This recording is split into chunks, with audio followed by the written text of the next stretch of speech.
Bonjour de chez ProClimat. Je suis Heidi et aujourd'hui je suis avec Léo. Bonjour. On parlera de la valeur HydroSafe. Connaissez-vous la valeur HydroSafe?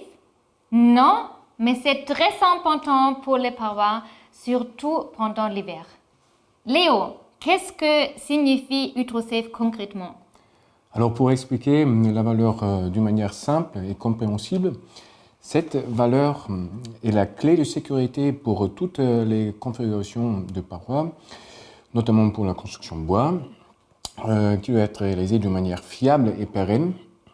Et en même temps, elle décrit la marge de sécurité de celle-ci en respectant le transfert de l'humidité pendant la phase de chantier.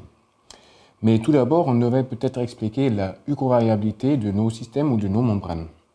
Alors pourquoi l'hycrovariabilité ou le comportement hycrovariable des membranes est si important? C'est relativement facile. Alors nous avons des systèmes de membranes hycrovariables, c'est-à-dire qu'ils sont capables d'adopter leur résistance à la migration de vapeur d'eau, cette fameuse valeur SD. En hiver, les membranes, elles possèdent une valeur très importante pour protéger la paroi ou la couche d'isolation contre toute accumulation de l'humidité. Et en été, on pourrait en fait évacuer toute l'humidité imprévue hors de la construction vers l'intérieur. Mais qu'est-ce qui se passe durant la phase de construction? Il y a forcément de l'humidité, c'est sûrement dommageable. Non, pas forcément dommageable, mais tu as complètement raison. Alors là, il s'agit d'une période qui est très sévère, avec des conditions très défavorables, parce qu'une hygrométrie relativement forte, mais également une période relativement courte. Mais on devrait veiller à ce que, en fait, dans cette période ou sous ces conditions-là, la membrane reste suffisamment fermée ou étanche à la migration en vapeur d'eau. Parce qu'on met, en fait, tout le monde qui a été déjà sur chantier, après les travaux humides, alors après le coulage de la dalle ou le crépissage des murs, on connaît ces conditions-là. Alors c'est vraiment très humide et en même temps, ou sous ces conditions, la membrane doit être suffisamment fermée pour protéger la paroi. C'est très bien, suffisamment étanche, mais c'est très relatif. Quand concrètement parle-t-on de suffisamment étanche? Ça, c'est une bonne question. Alors, suffisamment étanche, ça veut dire que concrètement, la membrane possède, sous des conditions avec une hygrométrie encore un peu plus importante, des valeurs SD qui sont encore freinantes ou qui se comportent encore freinantes à la migration de vapeur d'eau.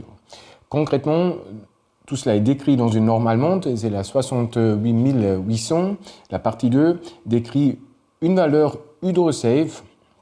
Alors, c'est-à-dire que la membrane devrait avoir une valeur de 1,5 m, valeur SD, sous des conditions d'hygrométrie de 70%.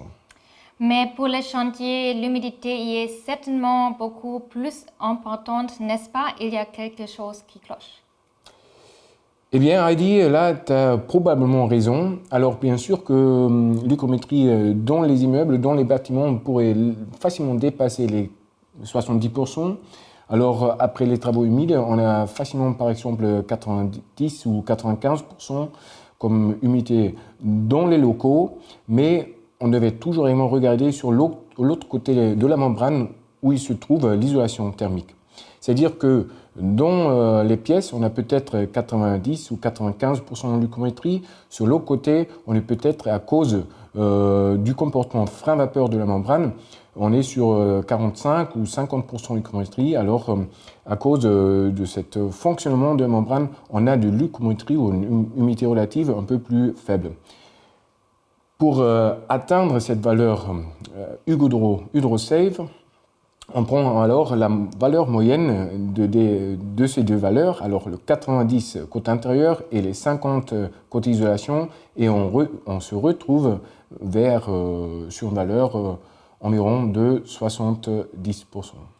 Mais pourquoi la valeur devrait-elle pas être supérieure de 2,50 m? Parce que là également, on a déjà pensé un peu plus loin. Alors, on a toujours envie de garder les deux aspects des membranes hycrovariables.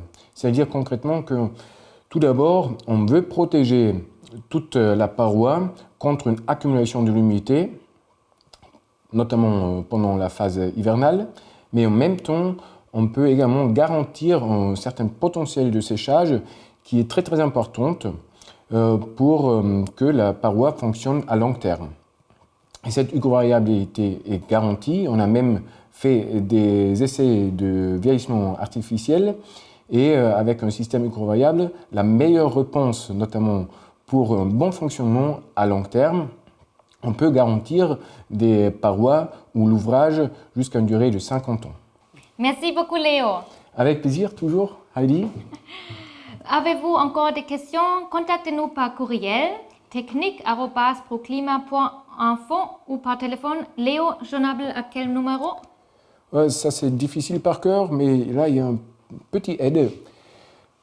Numéro suivant pour l'assistance technique en ligne, Proclima 01 86 37 00 et 51. Envoyez-nous toutes vos demandes techniques par mail ou par téléphone et la division d'ingénierie vous répondra. À la prochaine. Merci, au revoir.